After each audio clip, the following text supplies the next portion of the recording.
John Kerry, on more than 50 occasions over a 35-year period, you accused your commanding officers and our squadron of war crimes when you repeated your Christmas in Cambodia story. You said on the floor of the United States Senate in 1986 that a memory seared forever in your mind was when you were illegally present in Cambodia on Christmas Eve and Christmas Day of 1968. You repeated that story in articles that you wrote in the Boston Herald and in other papers. You repeated it as recently as last summer. As a matter of fact, your biographer, who believed the story until it was proven to be untrue, repeated it as recently as July of 2004, quoting you as saying that it was the turning point of your life. John Kerry has told the story of the Christmas in Cambodia, where it was seared in his memory that he was in Cambodia under fire by the Khmer Rouge, by the Cambodians, by U.S. troops, by Vietnamese troops, everything. I mean, this is such a blatant falsification that it's so totally unreal. Number one, the Khmer Rouge were never even in existence at that point in time. And number two, we couldn't get our boat to the location that John Kerry's talking about. We were over 53 miles from that location.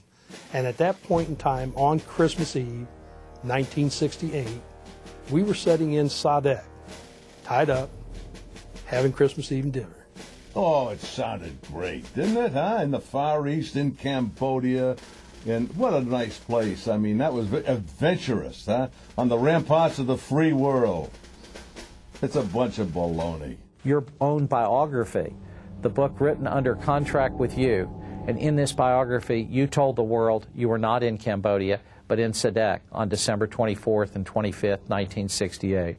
At some point in time, people have got to start looking at the fact that this man is sitting here telling lie after lie after lie. And this has been a pattern of behavior with him from the time he come aboard our boat until he left. The first reason we know that you were never there is that it was so secret that none of the people who were on the boat with you that day remember even faintly. All of them say they were never in Cambodia. It was so secret, John Kerry, that the commanding officers who commanded you all deny that you were ever there.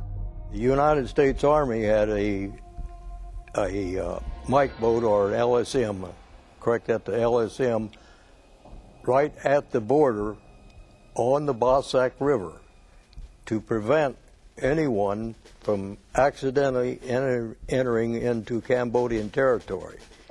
For us to have gone into Cambodia at any time that we were in service up through the beginning of 1969, had anybody known about it, we would have been put in prison, all of us.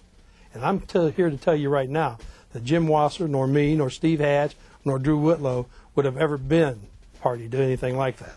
Our boats, one of which I was on, only went halfway up the river.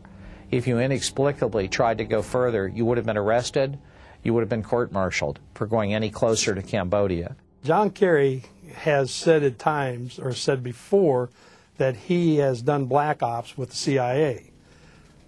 I can categorically tell you that there were no black ops ever done with me and my crew on the boat.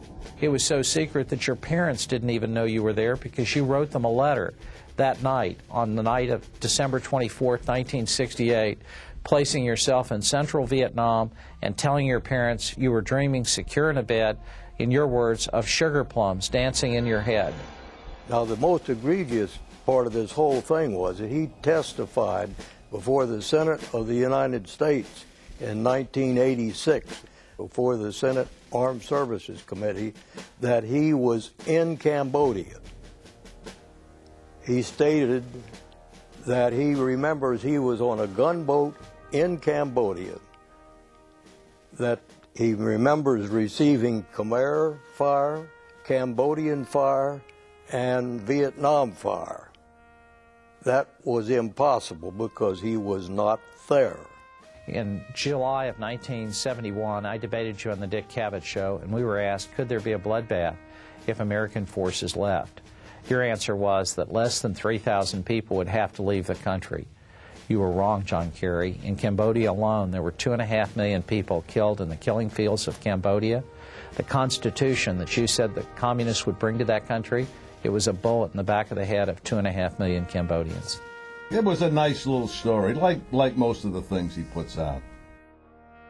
Even your own campaign has admitted you were not in Cambodia on Christmas Eve and Christmas Day of 1968. Even your own campaign has admitted that you couldn't have heard Richard Nixon talk about that because he wasn't even President of the United States then. Even your own campaign has admitted that the crewmen who served on your boat have all said you were never in Cambodia, John Kerry.